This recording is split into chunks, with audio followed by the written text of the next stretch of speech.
আল্লাহ তাআলা বলছেন আর রহমান, আমি হইলাম রহমান, আমি হইলাম দয়াময় আল্লাহ। আর রহমান আল্লামাল কোরআন, আমি আল্লাহ তাআলা কোরআন শিক্ষা দিয়েছি বান্দা। আমি আল্লাহ তাআলা তোমাদেরকে কোরআনুল কারীম শিক্ষা দিয়েছি। তাইলে বুঝতে হবে আমরা শত চেষ্টা করলেও কিন্তু আমরা আল্লাহর কোরআন শিখতে পারবো না যদি আল্লাহ তাআলা আমাদেরকে না শিখানোর ব্যবস্থা করেন, সাহায্য যদি না করেন। সারা জীবন চেষ্টা করো, কোনোদিন কোরআন শিক্ষা করা যাবে না। যেমন আবু জেহেল, কোরআনের দাওয়াত আবু জেহেলের কাছে দেওয়া হয়েছিল, আবু জেহেলের নসিবে কোরআন ছিল না। আল্লাহ নবী সারাটা জীবন দোয়া করতেন, প্রত্যেকটা নামাজের পরে আল্লাহর কাছে দোয়া করছেন, আল্লাহ তুমি দুইজন আবুল হেকামকে আমার দ্বীনের জন্য কবুল করে নাও, দুইজন ওমরকে তুমি আমার কোরআনের জন্য, আমার দ্বীনের জন্য কবুল করে নাও। আল্লাহ তাআলা একজন ওমরকে কবুল করেছেন, আর একজনকে আল্লাহ তাআলা কবুল করেন নাই। দেখেন কিভাবে কবুল করালেন আল্লাহ। তখন হযরত ওমর ইসলাম কবুল করেন নাই, ইসলাম কবুল করেন নাই। তখন ছিল কাফেরদের মতো টাটকা যুবক, আরবের সবচাইতে শক্তিশালী যুবক ছিলেন হযরত ওমর। ওমর রাদিয়াল্লাহু তাআলা আনহু ইসলাম কবুল করেন নাই। তার বোন ফাতেমা, তার ভগ্নিপতি, তিনি ইসলাম কবুল করেছেন। আল্লাহর নবীজির কল্যাণের জন্য আবু জেহেল ঘোষণা দিলেন, মুহাম্মাদের কল্যাণ জীবিত অথবা মৃত্যু যে আমার কাছে নিয়ে আসতে পারবে তাকে এই আরবের 100 লাল উট পুরস্কার দেওয়া হবে। সুবহানাল্লাহ না নাউজুবিল্লাহ। 100 লাল উট পুরস্কার দেওয়া হবে আল্লাহ নবীজির কল্যাণ যদি এনে দেওয়া যায়। হযরত ওমর টাটকা যুবক, লালসা তার মধ্যে কাজ করলো, লোভ কাজ করলো। চিন্তা করলেন এই আরবে মুহাম্মাদের কল্যাণ আনার মতন সাহস একমাত্র আমি ওমরেরই আছে। হযরত ওমর খোলা তরোয়াল নিয়ে দৌড়ায়। রাস্তায় আল্লাহ নবীর সাহাবীদের সঙ্গে দেখা, জিজ্ঞাসা করলো, ওমর কই যাও? বলতেছে আমি মুহাম্মাদের কল্যাণ আনার জন্য যাইতেছি। তুমি মুহাম্মাদের কল্যাণ আনবা? তোমার বোন, তোমার বাড়ির খবর আছে নাকি? তোমার ঘরের খবর তোমার কাছে আছে নাকি? ওমর বললেন, কি বলতে চাও বুঝায় বলো। এবার সাহাবায়ে কেরাম বললেন, ওমর তোমার বোন ফাতেমা, তোমার বোনের জামাই, তারা ইসলাম কবুল করেছে, যেই মুহাম্মাদের কল্যাণের জন্য তুমি যাইতেছো। হযরত ওমরের মত ঘুরে গেল, তার গতিটা ঘুরে গেল। আল্লাহর নবীজির দিকে না যাইয়া তিনি তার বোনের বাড়ির দিকে রওনা করলেন। এত ক্ষিপ্ত হয়ে রওনা করলেন, ঘরের দরজায় যায় আওয়াজ পাইলেন, ডাক দিলেন ফাতেমা। ঘর থেকে বোন ঘরের ভাইয়ের আওয়াজ শুনতে পেল, কারণ তখন আবু জেহেল, তখন ওমর ইসলাম কবুল করেন নাই, তখনও তিনি ইসলাম কবুল করেন নাই, তখন টাটকা যুবক, তার অবস্থা বোন তো ভালো করেই জানে। হযরত ওমর রাদিয়াল্লাহু তাআলা আনহু বোনকে বললেন, বোন ভাইয়ের আওয়াজ পাওয়ার পরে দরজা আটকায় দিলেন, ভিতর থেকে দরজা আটকায় দিলেন। ভাই যায় দরজায় ডাক দিছে, তাড়াতাড়ি করে দরজা খোলো, দরজা খোলো। কিন্তু ভাইয়ের অবস্থা, ভাইয়ের চরিত্র বোন তো জানে, দরজা যদি খুলে দেয় ইসলাম কবুল করার কারণে তাদেরকে হত্যা করে ফেলবে, এটা তাদের মধ্যে কাজ করতেছিল ভয়ে। দরজা যখন আটকায় দিলেন, দরজা খুলেন না।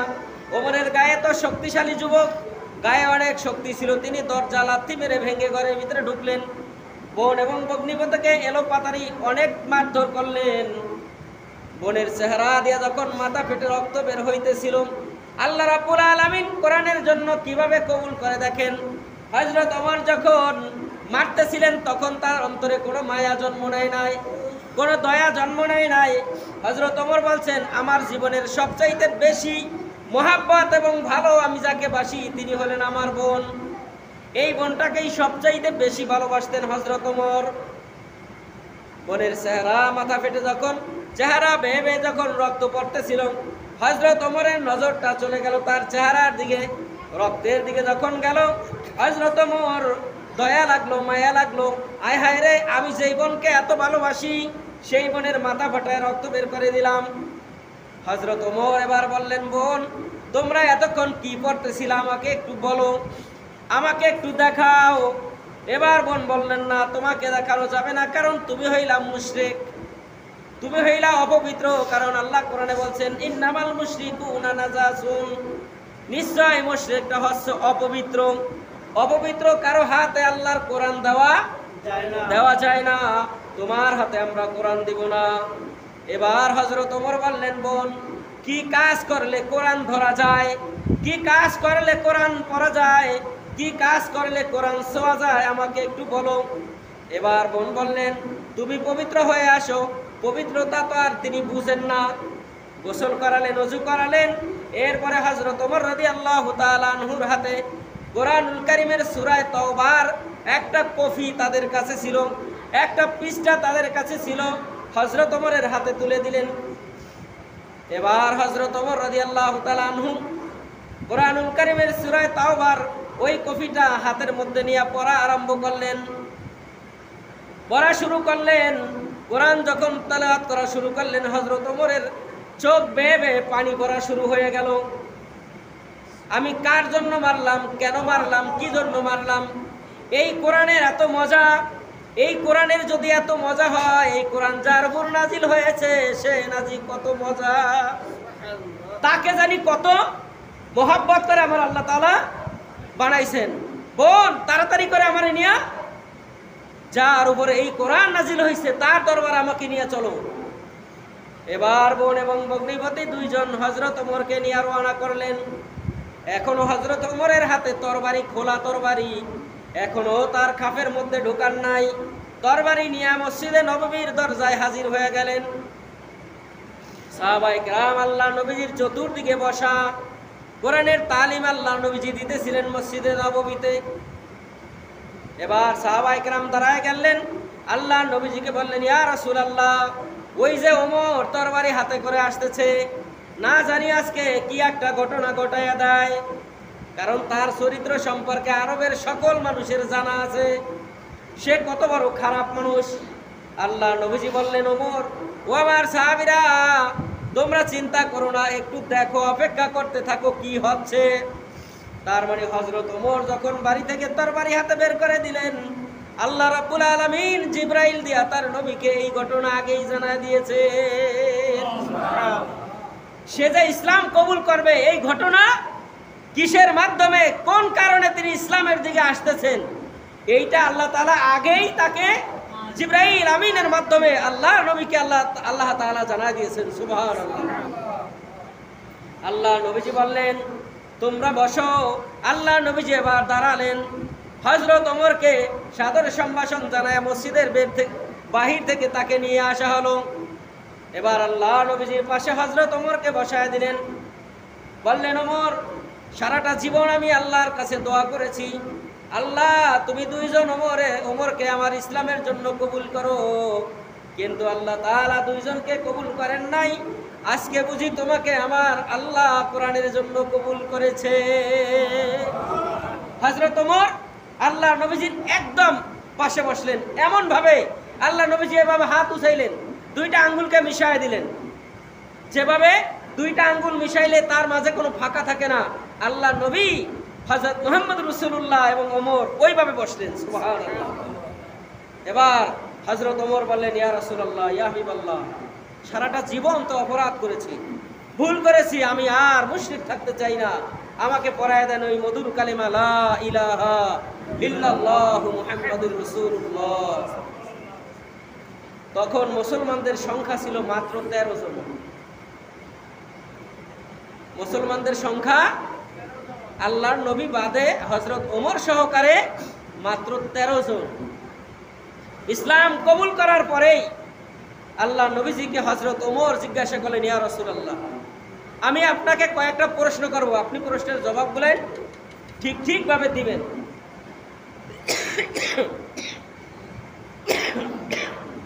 এবার আল্লাহ নবীজি বললেন, ঠিক আছে, তুমি প্রশ্ন করো।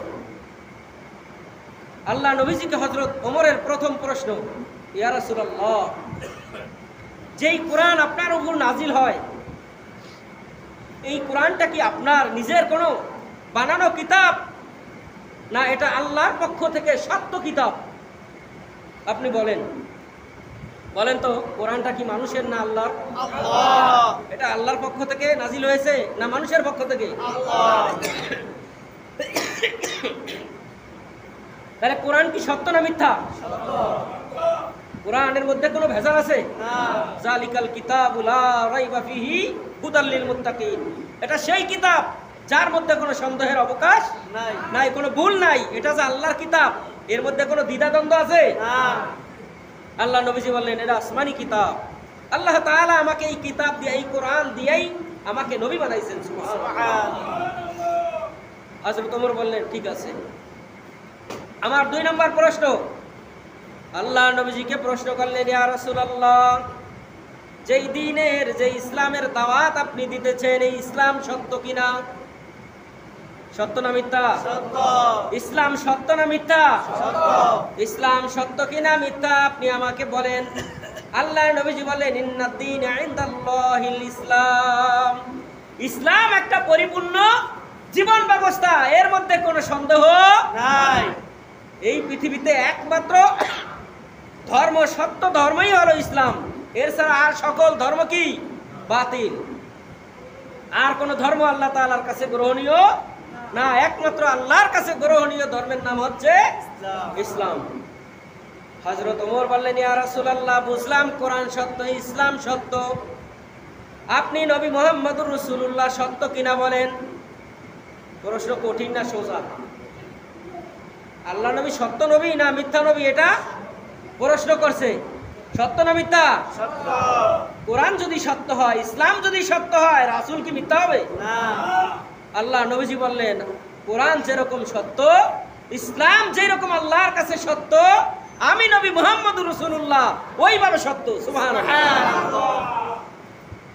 এবার হযরত ওমর বললেন, পাইলাম আপনার সকল প্রশ্নের জবাবই আমি পাইলাম। যদি ইসলাম সত্য হয়, কোরআন যদি সত্য হয়, আর নবী আপনি যদি সত্য হন, তাহলে এই সত্য জিনিসটাকে আপনি কেন গোপনে গোপনে দাওয়াত দেন? সত্য জিনিসের দাওয়াত কখনো গোপনে দেওয়া দিতে পারবেন না। সত্য জিনিসের দাওয়াত সত্যভাবেই প্রকাশিত হবে।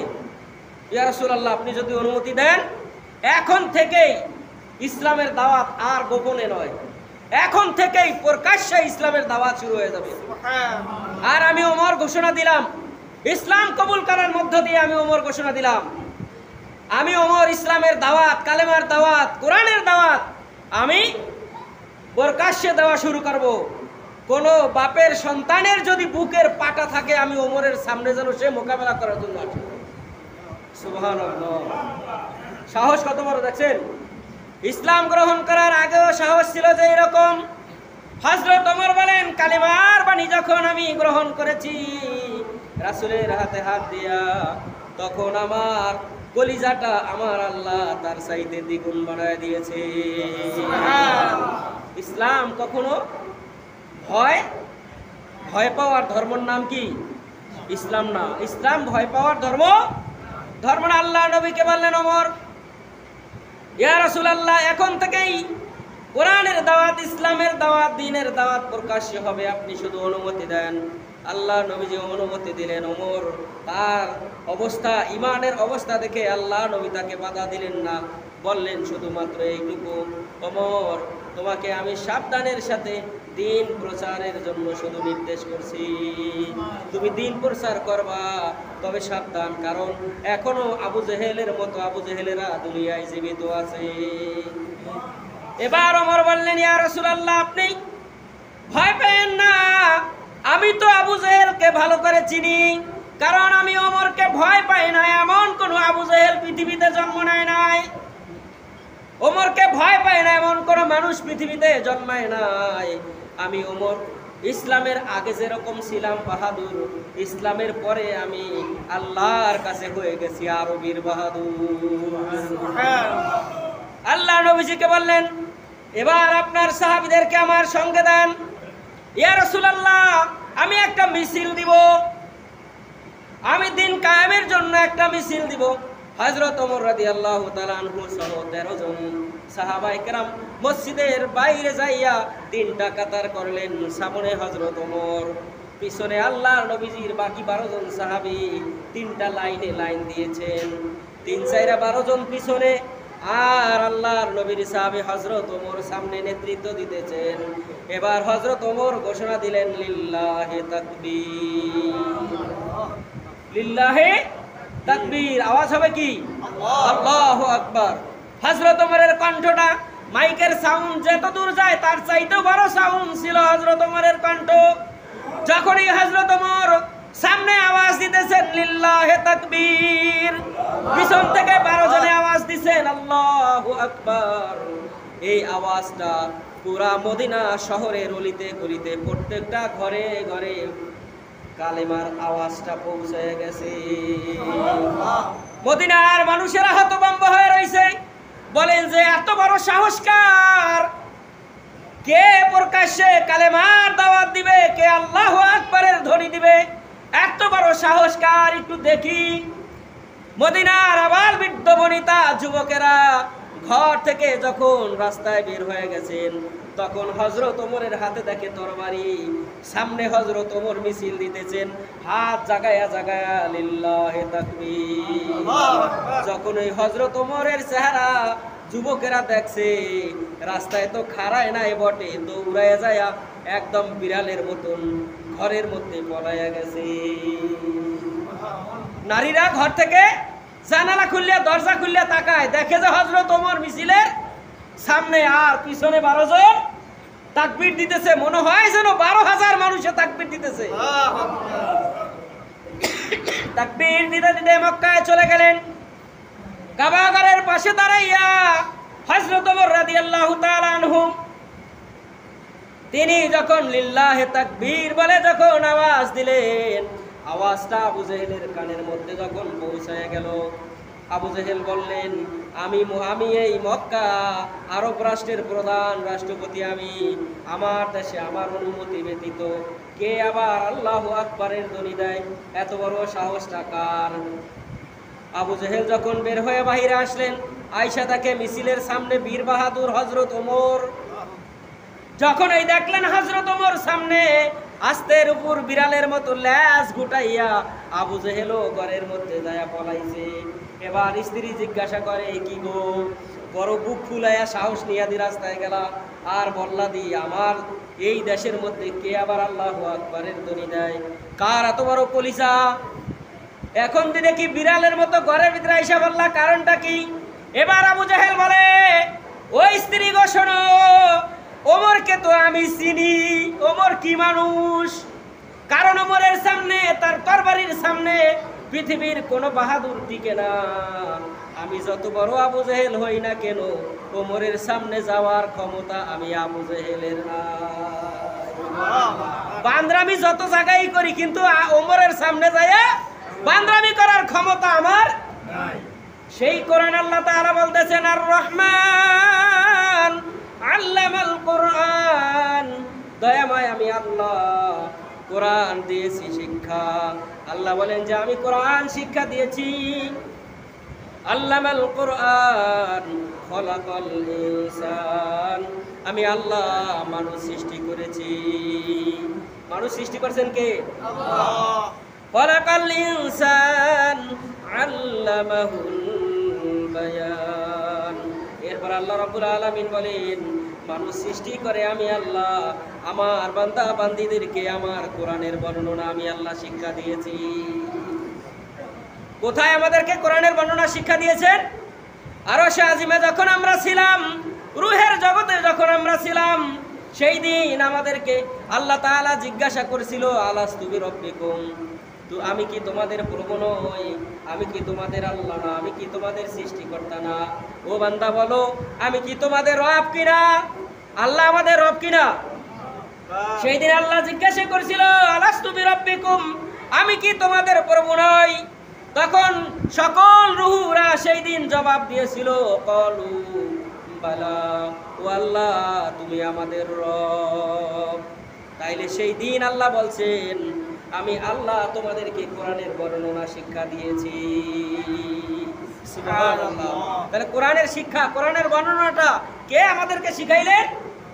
আল্লাহ আমাদেরকে শিক্ষা দিয়েছেন। আল্লাহ মাহুল বায়ান, আমাদেরকে কথা, আমাদের বর্ণনা, আমরা যা বলি এইগুলো আল্লাহ যদি আমাদেরকে বলতে না দিতেন, আমরা কেউ বলতে পারতাম? আমরা যদি বোবা হয়ে দুনিয়ায় জন্ম নিতাম, বলেন আমরা কোনো কথা বলতে পারতাম? পারতাম নাকি? তাইলে আমাকে আপনাকে কথা শিক্ষা দিয়েছেন কে?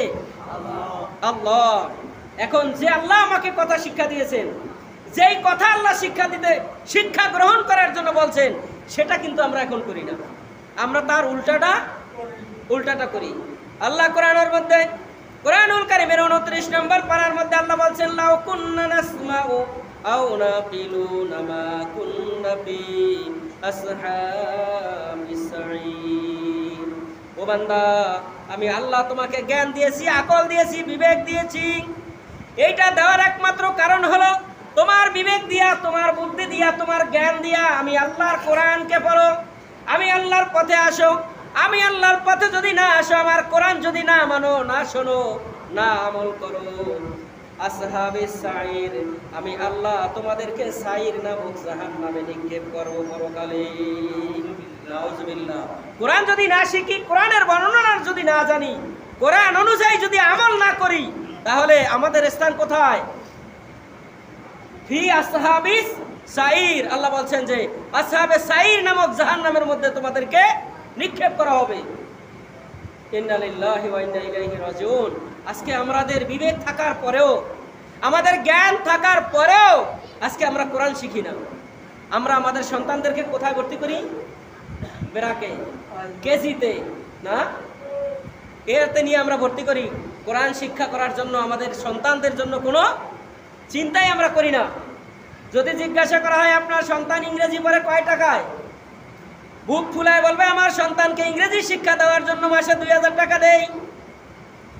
গণিত শিখে কয় টাকায়, বলবো যে 5000 টাকা দেই অঙ্ক শিখার জন্য। যদি বলা হয় কোরআন শিক্ষার জন্য কয় টাকা দেন, বলা হবে 50 টাকা হুজুরের মাসে বেতন, তাও আবার 12 মাস বাহি। কি বলেন? তাও 12 মাস 50 টাকা দেয়, হেও 12 মাস বাকি, 6 মাস 18 মাস বাকি। ওমর কাজা আজীবন বাকি, এরকম আছে না? বহুত আছে। চিন্তা করেন, যখন বলা হয়েছে ইংরেজি পড়ান কয় টাকায়, বুক ফুলায় বলে 2000। গণিত শিখান কয় টাকায়, 5000। আরবি শিখান কয়টায়, তখন কয় 50। বাহি কত? কয় 18 মাসের। এরকম আছে না? আস্তাগফিরুল্লাহ আল-আযীম। আল্লাহ তাআলা এই লোককে কি আল্লাহ তাআলা হেদায়েত দিবে?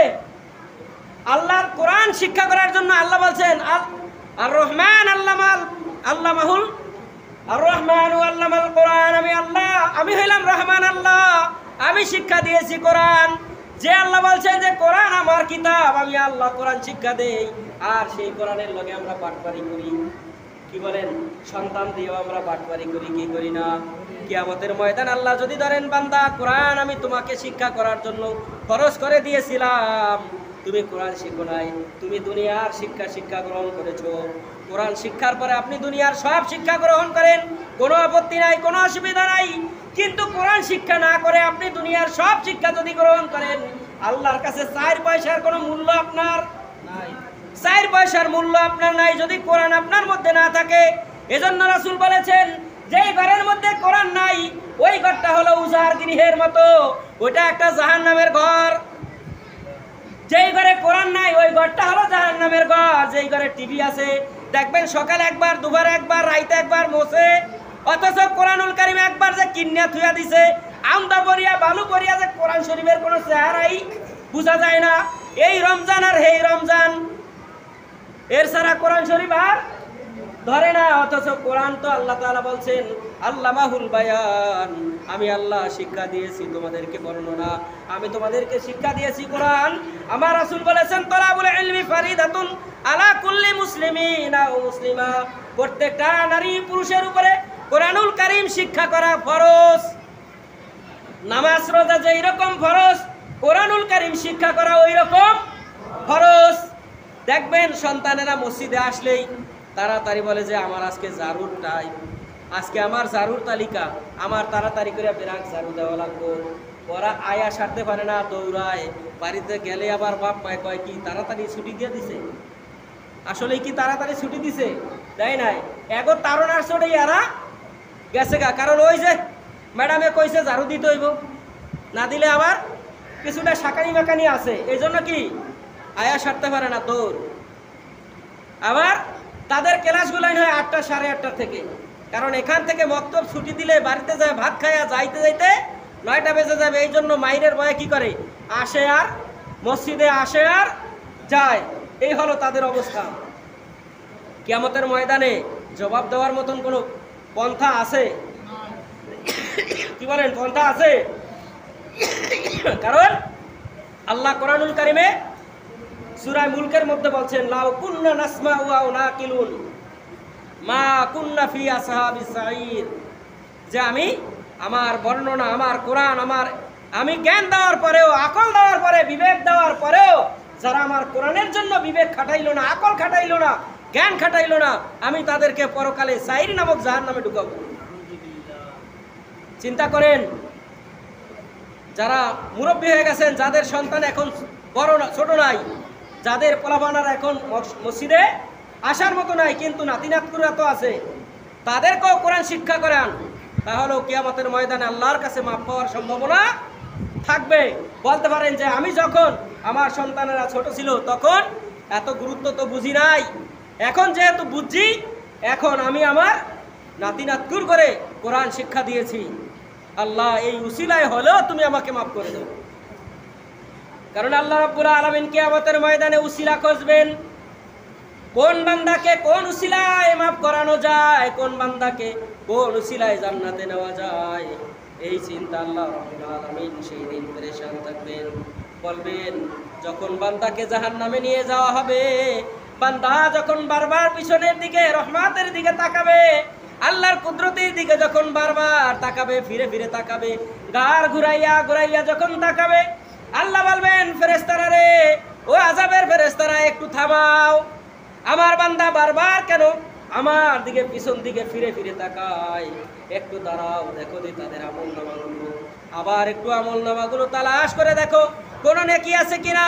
ফেরেশতারা বলবেন, আল্লাহ, কোন আমল না থাকার কারণেই তো আপনি তাদেরকে জাহান্নামে নিতে বলেছেন, ও আল্লাহ, আমরা তার জন্যই তো জাহান্নামে নিতেছি। এবার আল্লাহ বলবেন, আবারও তোমরা একটু দেখো, দেখো দি কোনো জায়গায় কোনো আমল পাওয়া যায় কিনা, এমন ছোট্ট একটা জাররা পরিমাণ নেকিও যদি থাকে, আমি আল্লাহ আজকে আমার রহমতের দরিয়ায় জোশ খাওয়ার কারণে, আমার দিকে বারবার ফিরে তাকানোর কারণে, আমি আল্লাহ তার উসিলায় আমার বান্দাদেরকে মাফ করিয়া দিব। রব্বুল আলামিনের সামনে আবার হাজির করা হবে, আমলনামা গুলো যখন খোঁজা হবে, খুঁজতে খুঁজতে যখন এমন একটা ছোট্ট আমল পাওয়া যাবে যেটা আমলের মধ্যে পড়ে না, আল্লাহ তাআলার কাছে হাজির করা হবে, আল্লাহ, আপনার বান্দার একটা আমল পেয়েছি, এইটা আপনার বান্দার বিয়ে বাড়িতে দুনিয়ায় গেছিল, ওই বাড়িতে হুজুরের একদিন ভুল করে একটা সালাম দিছিল, ভুল করে একটা সালাম দিয়েছিল। আল্লাহ রাব্বুল আলামিন বলবেন, আমার আলেমকে সালাম দেওয়ার কারণে আজকে আমি তাকে জান্নাত দিয়া দিলাম। ভুল করে দিছে, কিরকম? বলতে পারেন যে কিরকম ভুল? ভুলটা হলো এরকম যে আপনি বিয়ে বাড়ি বেড়াইতে গেছেন, হুজুরের সামনে পড়িয়া বসছেন, এখন যদি আপনি সালাম না দেন, হুজুরে আপনি যখন আইসা পড়বেন তখন বিয়াইরে বলবে, বিয়া এমন একটা ব্যাটার লাগে বিয়াই বাতাইলেন, এমন হয় সালাম কালামও বোঝে না, জানে না, এই শর্মে আমি সালামটু দিছিলাম। আল্লাহ তাআলা বলবেন, শর্মে হোক আর বর্মে হোক, যাতেই হোক, যে কারণেই হোক, তুমি যে সালাম আমার আলেমকে দিয়েছিলা, এই আলেমকে সম্মান করে সালামটুকুর কারণে আমি আল্লাহ তোমাকে আজকে জান্নাত দিয়ে দিলাম। মূল্য আছে। আল্লাহ তাআলা কোরআনুল কারীমে সূরা জিলজালের শেষ আয়াতে কারিমায় বলছেন, ফামাইয়া আমাল মিসকালা যাররাতিন খায়রান ইয়ারা ওয়া মাইয়া আমাল মিসকালা যাররাতিন শাররান ইয়ারা। আল্লাহ তাআলা বলেন, কিয়ামতের ময়দানে আমি আল্লাহ আমার বান্দার জাররা পরিমাণ আমলও যদি থাকে, তাও তার আমলনামা থেকে আমি নেক আমলকে বাদ দিব না। জাররা পরিমাণ গুনাহও যদি আমলনামায় থাকে, তাও আমার বান্দার আমলনামা থেকে আমি বাদ দিব না। সেই দিন জাররা পরিমাণ আমল, নেক আমল দিয়া আমি আমার বান্দাকে সেই দিন জান্নাতে নিয়ে যাব। তাহলে আল্লাহ তাআলা বলছেন, আর রহমানু আল্লামাল কোরআন খলাকাল ইনসানা আল্লামাহুল বায়ান আশ-শামসু ওয়াল কমারু বিহুসবান। আমার আল্লাহ বলেন, আমি হইলাম রহমান, আমি হইলাম দয়াময় আল্লাহ, আমি শিক্ষা দিয়েছি কোরআন, আমি সৃষ্টি করেছি মানুষ, আমি শিক্ষা দিয়েছি বান্দাকে কথা বলার যোগ্যতা। কথা বলার যোগ্যতা শিক্ষা দিয়েছেন কে? আল্লাহ যদি ইচ্ছা করতেন আপনাকে আমাকে বোবা বানায় দুনিয়ায় পাঠাইতে পারতো কি পারতো না? কি বলেন, পারতো কিনা? যদি দুনিয়ায় বোবা হয়ে আসতাম, গর্ভধারিণী মাকে মা বলে ডাক দিতে পারতাম না। ওই রসাদ বাবাকে, সেই বাবা জন্ম দিয়েছে, সেই বাবাকে বাবা বলে ডাক দিতে পারতাম না। আমার ভাষা আমার মা বাবা বুঝতো না। আমি মা বলছি না বাবা বলছি, কিছুই বুঝতো না। সারাটা জীবন কলিজার মধ্যে কষ্ট থেকেই যাইতো। বলতাম শুধু আফসোস করে, আজকে মাকে মা বললে মা মা বুঝে না। আমি যে মাকে মা বলে ডাক দিয়েছি, মা আমার জবানটা না থাকার কারণে মা আমার ডাক বুঝে না। বাবাকে বাবা বলে ডাক দিয়েছি, জবান না থাকার কারণে বাবাও আমার ডাক বুঝে না। কি বলতেন, আফসোস সারা জীবন থাকতো কিনা? কিন্তু আপনাকে আমাকে আমার আল্লাহ যে বর্ণনা দিয়েছেন, আমাকে আপনাকে যে আল্লাহ তাআলা কণ্ঠ দিয়েছেন, কথা বলার মতো যোগ্যতা দিয়েছেন, এই জন্য কি আল্লাহর জন্য আমাদের কিছু করণীয় আছে কিনা? আল্লাহর হুকুম পালন করা আমাদের জন্য করণীয় কিনা? কি বলেন? আল্লাহর হুকুম পালন করা আমাদের দরকার কি দরকার না? কোরআন শিক্ষা করা দরকার কি দরকার না? ইসলাম জানা দরকার কি দরকার না? একদিন হযরত আবু বকর, হযরত আলী এবং মুহাম্মদুর রাসূলুল্লাহ পথ দিয়ে রওনা করছেন। হযরত ওমরের সামনে পড়ছেন। আল্লাহ নবীজি কি বললেন, ইয়া রাসূলুল্লাহ, ইয়া হাবিবাল্লাহ, আবু বকর এবং রাসূলের মাঝখানে যিনি দাঁড়ানো আছেন তাকে নুনের নক্তার মতো মনে হয়। হযরত আবু বকর আর রাসূল ছিলেন লম্বা, আর হযরত আলী রাদিয়াল্লাহু তাআলা আনহু ছিলেন বেটে, একটু খাটো টাইপের লোক। আল্লাহ নবীজি সাল্লাল্লাহু আলাইহি ওয়াসাল্লাম শুনে হেসে দিলেন, বললেন, ওমর, নক্তা ছাড়া নুনের কোনো দাম নাই। নক্তা ছাড়া নুনের দাম আছে? যদি নুন বলবো আমরা এই কারণেই যে ওইটার উপর নক্তা আছে বলেই আমরা নুন চিনি। কি বলেন? আরবি হরফ নুন আমরা কিসের কারণে চিনি?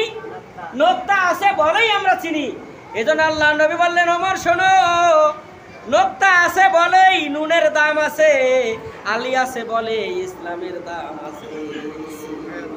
সুবহানাল্লাহ। এই আলী রাদিয়াল্লাহু তাআলা আনহু, এবার আল্লাহ নবীজি বললেন, আনা মাদিনাতুল ইলম ওয়া আলিউম বাবুহা। আল্লাহ নবীজির জবান থেকে এই হাদিসের শব্দটুকু বের হয়ে গেল, আনা মাদিনাতুল ইলম। আল্লাহ নবীজি বললেন, আমি হইলাম ইলমের শহর। আল্লাহ নবীজি বললেন, আমি হইলাম জ্ঞানের শহর, আর জ্ঞানের শহরে ঢোকার দরজা হইল আমার আলী। দরজা যদি আটকানো থাকে, ঘরের ভিতরে যেইভাবে প্রবেশ করা যায় না, ইসলাম শিক্ষা করার জন্য আলী ছাড়া কোনোদিন পরিপূর্ণ হয় না। সুবহানাল্লাহ। চিন্তা করছেন কত বড় কথা আল্লাহ নবীজির জবান থেকে বের হয়েছে। ঘরের ভিতরে ঢোকার জন্য যেরকম দরজা খোলা দরকার, ইসলাম শিক্ষা করার জন্য আমার আলী ছাড়া হয় না। সুবহানাল্লাহ। তাহলে আলী হইলেন কি?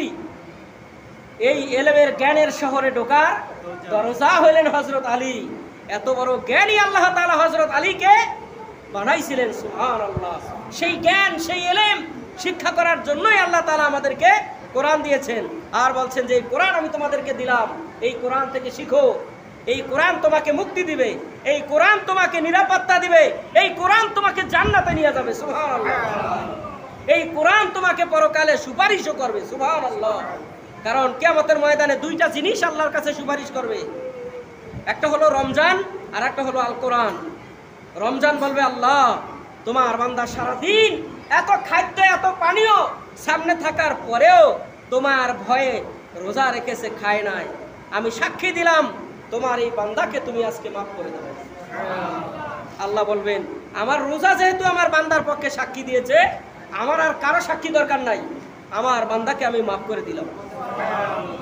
এরপরে কোরআন বলবে, আল্লাহ তোমার বান্দা সারাদিন রোজা রেখে তারাবির নামাজ আদায় করেছে দীর্ঘ সময়, নামাজ আদায় করার পরে শুইতে যায়ও চিন্তা করছে যে শুইলেই তো ঘুমায় পড়ুম, যা 1 আয়াত 2 আয়াত 5 আয়াত একটা সূরা তেলাওয়াত করি, একটু কোরআনটা তেলাওয়াত করে তারপরে শুই।